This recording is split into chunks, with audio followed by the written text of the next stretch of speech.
Hello everyone, welcome to my channel. My name's Lily and this is going to be my May wrap-up and June TBR.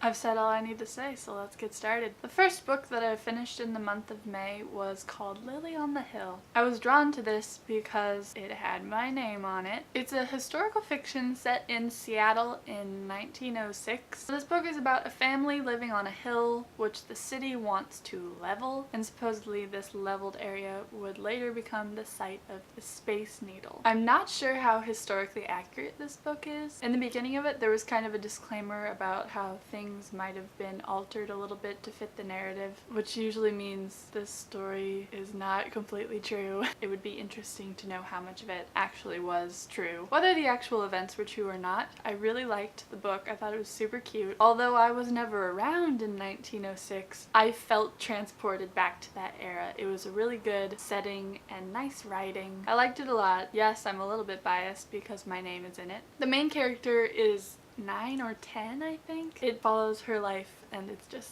cute. The next book that I finished in May was The Bad Beginning, which is the first book in a series of unfortunate events. I was rereading this in preparation for the Netflix show that came out.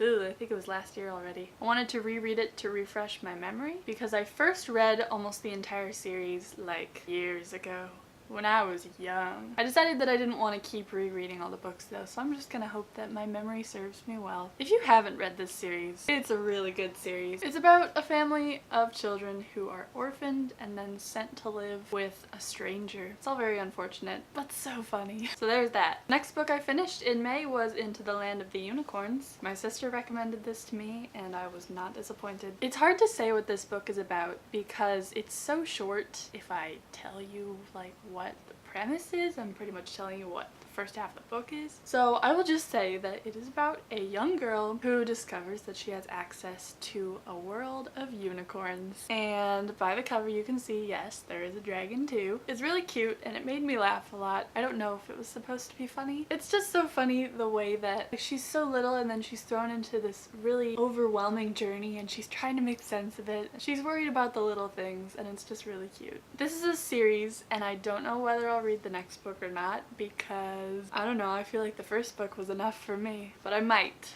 So we'll see. Highly recommend. It's so short. The next book I finished was Caraval. This was a book that came out at the end of January this year. One of those popular ones that everyone seems to be reading. But might I say, I thought it was awesome. It's about these two sisters who live on an island somewhere, and I don't know what era this is set in because everyone's wearing dresses and it seems like really medieval. It's about these two sisters who all their lives they've heard of this traveling show called Caraval. It was said to be the closest you could ever come to experiencing real magic in their world, or this world. I wonder if it is set in this world. I have a lot of unanswered questions about this book. So they really wanted to go to Caraval, so they wrote to the showrunner every year as they were growing up to see if he would bring the show to their island. And then after years and years, they finally get an invitation to go. But it's not exactly what they were expecting. The story's really trippy, there's a lot of plot twists. It kind of messes with your head and you're not really sure what to believe. It's not a perfect book. There were some things that I had trouble understanding. I felt like some things were under-explained. Something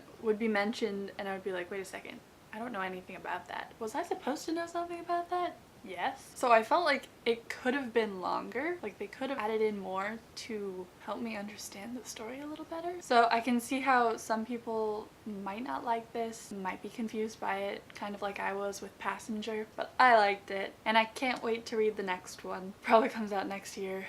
It's so long away. Also, I love the formatting of this book. It's so pretty. There's a map. Maps are so good.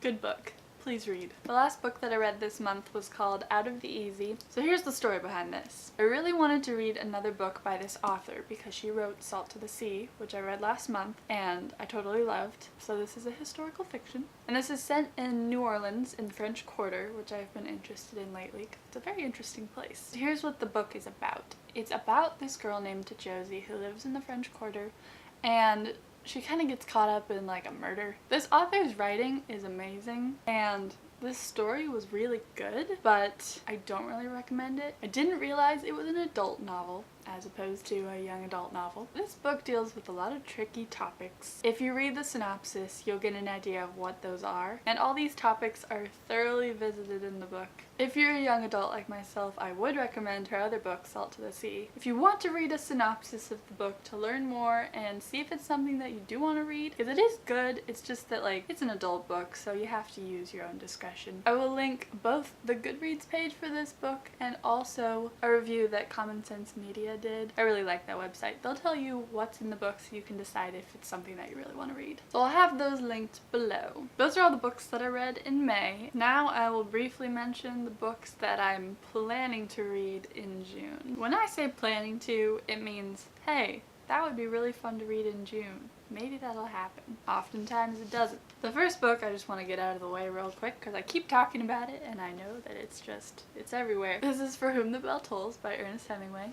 Dust Jacket Free, which I'm not sure if you've seen before. I am working my way through this book slowly, but hopefully I'll make it through by the end of this month because I just want to finish it. Right now I'm also in the middle of reading Love Does by Bob Goff, which I'm liking a lot. Hoping to finish it by tomorrow, which is probably gonna happen actually. I don't really know how to describe this book. It's a compilation of a bunch of fantastic stories, and they're really good stories, including but not limited to breaking onto the set of National Treasure 2. It's really inspiring and makes you just want to do crazy things. Check it out if you want to. I also really want to read the last Fablehaven book. I think the only thing that's holding me back at this point is that I want to make a video about it, and I'm not sure whether I want to do that before I read it or if I can do it while I'm reading it. So I just need to sit down and think about that, and then I'll do it. And I'm so excited. This last one I'm just gonna throw in, and I'm not gonna read all these, I know it, but it's good to dream. This is the first ever Nancy Drew book,